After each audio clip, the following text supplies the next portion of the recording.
tout Golandawana, Karine Mokonzi, la baronne, de la Benarae, et puis Gloria Olangia, de la américaine. Voilà. Bolandi, moi, extrait, Nenge, Muninga Finga Kimoko, Moussa Finga Kimoussous. Sikoyo, Ego Koma Karine, Ego Finga Sikoyo, moi, si Awera son par rapport à l'insulte, Oyo Gloria Salaki. Sikoyo, selon yo, Oyo juger ma moi, Oyo analyser on est. Mais déjà, Bouzoba, Bajijango Penda na Mawate. Ozona ndeko ala kuskusakana mamelo ke na communauté na biso oke no finga mama ya famille mobimba bongo asali yo eloko te quel que soit problème na yo o étalé ba insulte bongo na miso ya bato ya dangereux ils a dangereux et nga nazo déployer comportement ya bandeko oyo bazo soutenir mutu ya bongo en fait bazo soutenir yete asali mabe ndeko wana soka za na famille faut to la non soki problème ngo est outité ozona na pour à la base c'est peut toujours ne bandeli nazo loba qui sème le vent récolte la tempête. Donc, d'autre part, Ezawera, loko ya lonaki, ya mo ezongelié, ya mo comment buka. Tant que zolo ba mama boy, bino bolingi wera te, bozo sa la wera ba campagne. Mais attends, ezana fimo kwa finga la combo ya wera. To valoriser ma Karine salité. Bon, on se basa ramoko. Mais biso photo que na muto azana tina na valeur, yena ko changer ma kambu. Pour ouais la soka changer ma kambu. Ba Karine ba aussi là ba vendre nier. Mais tant yo to zo mona na TV et que c'est le yo bazo finga maman na ye et pas mutu oyo aza représentant moi na ouais azo tanga koma mona ouais. C'est le pas na maman. Tant que nous la maman a céléo et que c'est le hasard a droit qu'on le batte pour y céléo. Mais tant que fin la maman pas ta moukile gangita, bino mon bolona qui a haut. Donc c'est lui qui sème les vents, récolte la tempête. Oh ouais, on a bouca lelo, ils a oyalona qui. Pour d'autres pas Karine na utiwat. Orchestre le coup à vivre la musique et orchestre da maman na bayanke. Mais ba Karine na ba sankara ba vivre ba zalata pour comprendre que ba voyou ya vivre la musique ba na morale. Ba ko respecter ba tout. Ba na dignité, ba ba to propriété.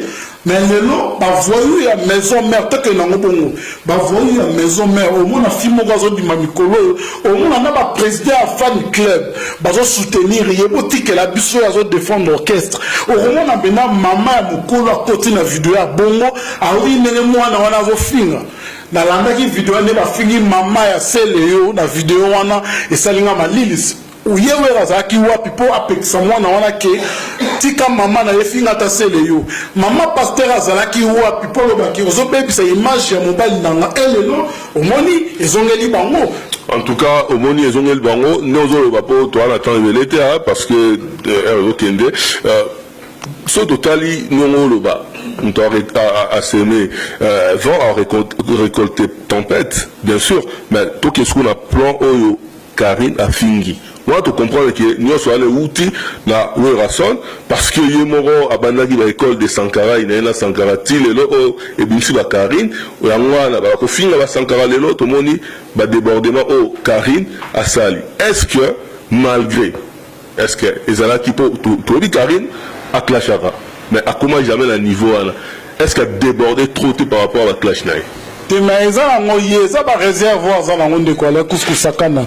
Nous tous déjà ça bani ko insulter yo ta mutu na yo a hésiter té c'est que le bi pour fin na yo le comme tout ça difficile ta pour insulter la nature na yé na éviter ba mi ba lo ba trouver ka plaisir pour na fille en ndenge wana franchement là c'est na za ndeko kwa moi si a bongo mais na yo ka soni tant sur na ngola kombo je me demande si mon fille wana za kabena na bandeko ba au moins ba ya na écoute au moins me défendre moi alors les cas coutumiers pas côté sur la polémique donc on a habité au Rolobani. Bon, ne connaissant pas vraiment la famille à Garia fille wana d'accord que juger bango nyonso te poto et puis na ba famille monsieur ezalaka papa éduqué bana nyonso bien mais moi na mso akebe ba libanda ozolanda donc qui culpabiliser famille mobimba nyonso te pona bêtise ya Karine. Cela ne signifie pas que le la Karine aza bongo ke bande koné nyonso baza bongo te na lobi bongo te mais na lobi que j'espère que bande koné ba que la resuni j'espère que comportement ya bongo na mibalo ba bimanga na ye na peut so baza mibalo mitu et ça la bien te so ba beta bango ba tonga so ki na ebité au vivre na mwasi ya bongo penda et je me demande que la héritier Watanabe ou aza ko prétendre être figure emblématique à musique d'absolobi comment na ko traîner na fille image ya bongo makam Karine alobaka et ça peut ezala na lingala mukolo tokobanda ko traduire en français pour reya to sala ngo mukolo tokobanda ko tia en français na qui du net pour comprendre que na bato ba pesa que héritier ma considération moi respect ba dégager malamoko ba comprendre que dis-moi qui tu fréquentes je te dirai qui tu es. Donc le fait que Karine andima héritier andima ko zala Karine donc on se va ndenge moko donc sur Torikolo en même temps que Nenge balobaki Werason même héritier moral balobaki Werason mutu atinda Sankara Nenge c'est le P alobaki on a confirmé ça fait pas longtemps Toro balobaki que bah héritier P atinda Karine yom tatinda par exemple à film Mapata mais qui ne dit mon consent qui ne dit mon consent, ma pata za maman héritier d'autre part, aza moi si o yala mele héritier, quel que soit ma be na bango, quel que soit kindoki na bango, quel que soit ce qui ko kabate na bango, mais héritier ko gratifier ou rançon na niveau na te. Héritier ko oza la moto teke, babani ko finga ma pata tina niveau wana vandi kimia. Alors bi et l'autre côté, ezo modirier, ezo bomaye mais sans qu'à comprendre po, ato bimsanze moment mikolo. Après ça qui ba fan na ye to tsake makelele abunda plus la musique à côté studio abimisi la reine de Saba et Kewap la reine de Saba donc Beza Karine on dirait Bomi Malamon Nzembo la reine de Saba et Kewap hérité ne comprend pas qu'azo kende de l'échec en échec musique eza maman na été adversaire na bazo zela été bato bazo tambongo na bango en jeu pour yeba soutenir yeba rolemba pour en retour il bénéficie quoi de rien makele héritier la kibiso et ce qui est choquant zaka ke héritier okoma na niveau nyonso ya ko inawera okoma na niveau te ozala na mutu ado finga mampata quel que soit ma bé à moi si wana quel que soit esprit ko kabate na bango soki ma bé yo basala yo mais d'une part azana maman kulutu ya mwana na yo d'autre part yamba yo nanda kuna ye kimtema malamu wana fina do wera to comprendre que ça musique mais tant on doit s'attaquer indirectement parce que ça yo c'est toi qui se cache derrière Karine Mokonzi. Mon souvenir ni no tika na bano yo benga maleki na yo exaucer na gladi. Pour moi beta musique té. Bango yo za ya na bango ya ndenge ya ndako. Donc revois un peu ton comportement héritier pour libulo mitimoleli na limite que ça na zelo kuna yo na ngopo ko kito yo kita. Ata chaque akoma za na histoire na Congo. En tout cas, mais héritier tout le monde quand même Atinaki Dadimo là après tout le monde va démentir que l'héritier était Dadimo la sala on la nene na pardon excuse par rapport il y a nene insulte il y a Karine Mokonzi et Salamaki auprès de Mampata donc est-ce que héritier Mutatinaki Karine tant que ça Atinaki Dadi a aussi pardon peut-être qu'elle est au courant Karine a sala on a mutuna pour on va sala on a mutuna ou bien aux Olobana que héritier Aza derrière ça, il y a commanditant par exemple. Un garçon là d'Adimo là que je connais bien, Aza garçon moi éduqué à Tanga. Donc d'une façon d'une autre, héritier Aza patron naï. Aza censé que protéger l'image ya patron naï. Et tant où il y a moni makamweke malamute faya au bout de la patron naï ambiant.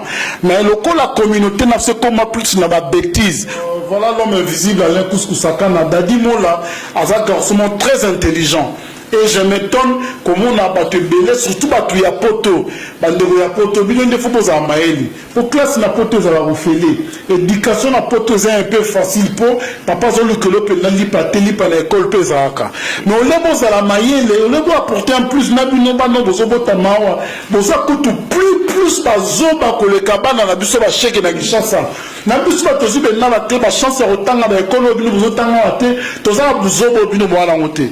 Boti kapso ma bêtise na biso ba kilo autouti na bino botanga ba classe présent ofele pour que comme ba avocat lobby botika ko passer temps ko la rabe héritier ba fali ba nante biso ne to za simana ba bino botanga bokoma ba producteur bokoma ba nani boko pour soutenir mboka la biso pour s'apprendre na Dadimo là or alinga ke défendre patron en bien ata guerre tant to sala ngoto mona ba américain ba na bombe ba bombarder mais ba yesu na sac à l'eau sur la boaki donc cela veut dire que stratégie Dadimo là qui n'envoie qui bien de quoi les Kouskou-Sakana l'homme invisible mais on a Sylvie Mampata tolo banapso na wera mais on a Sylvie Mampata za maman ozolanda ntongo azofinga mama ezolelo afingi mama na yo na mama na nga quel que soit mabe na bango héritier na Karim bakokoma na niveau wana te bato bazolanda biso bakoloba ke Gloria mutabanaki un tel mutabanaki un tel mais bakobanda wana eza babétise